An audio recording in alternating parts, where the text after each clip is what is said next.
So the role of the Pontifex is to be a living example, bridging the world that we are living now with a vision. So any form of creation that we are bringing to the world is aligned and in coherence with the truth of what we are. I mean that this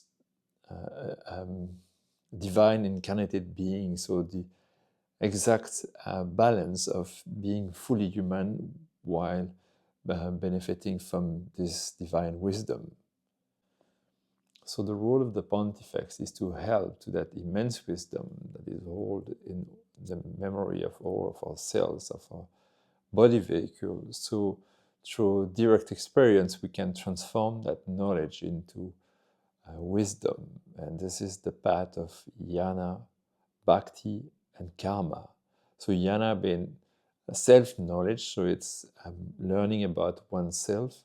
Bhakti is devotion, so some teacher even speak about submission, and that's how it can feel at the beginning, actually, because surrendering to that level of play in this game of life means that there is no more privacy. So it's also coming back to this new era of telepathy that we are entering now, and it is very difficult for human beings to imagine that one day we will arrive into a world where we will have no privacy in our mind, and everyone will be able to read what's going on through this telepathic quality.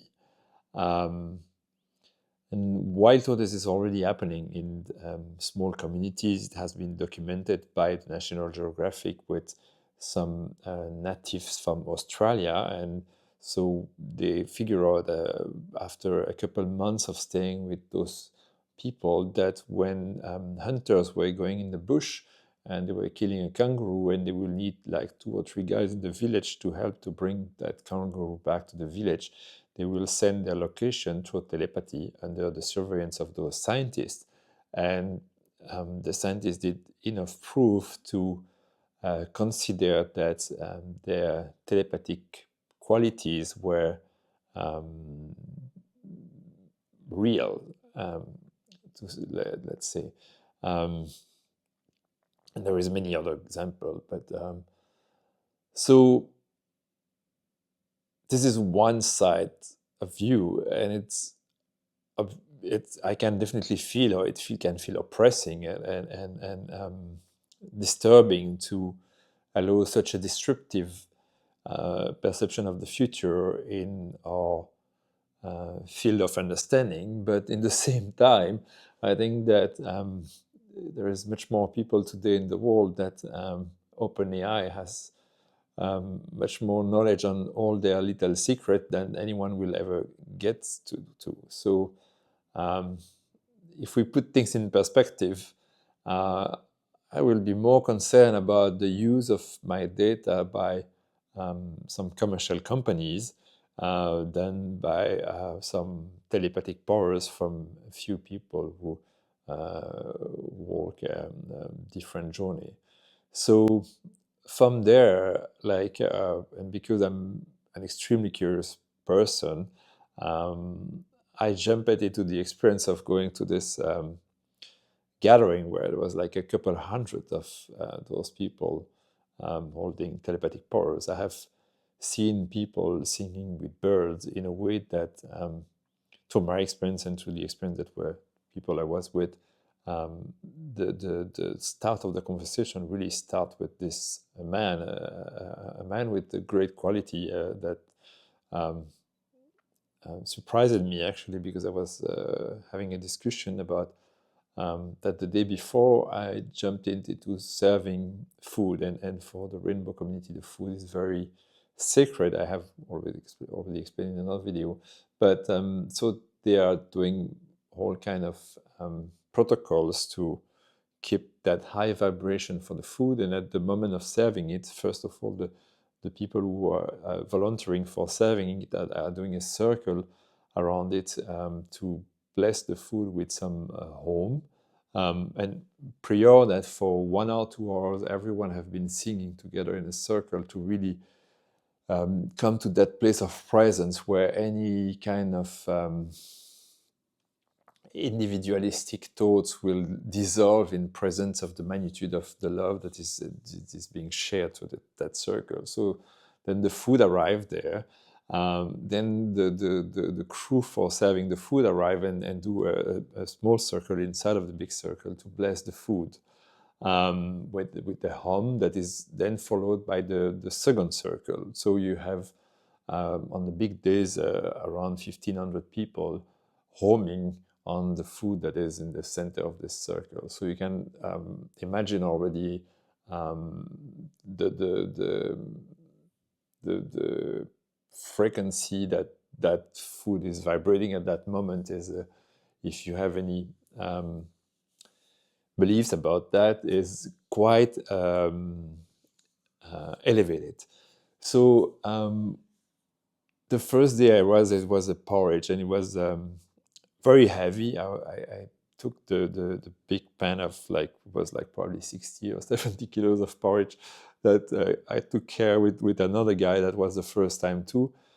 And so I arrived there, but most of the people in the circle are aware of how magic is this food, if I could call it like this.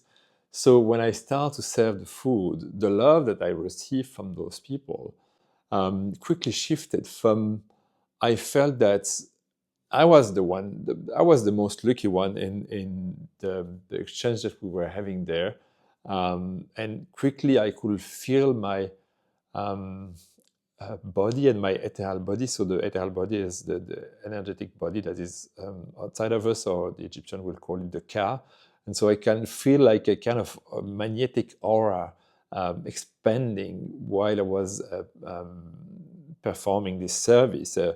And to a point, I had a woman kissing my feet with her hand to thank me to serve the food.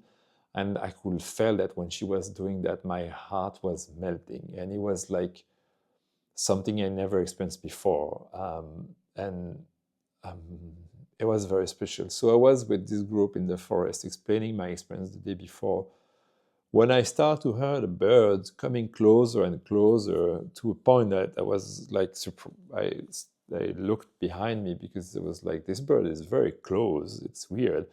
And then I saw a big beer man from Berlin, and who was actually making this sound of the bird. And he's like, and he told me, I forget his exact words, but do you want to see how beautiful it could be to dance life on this planet? And I was like, wow, this is like...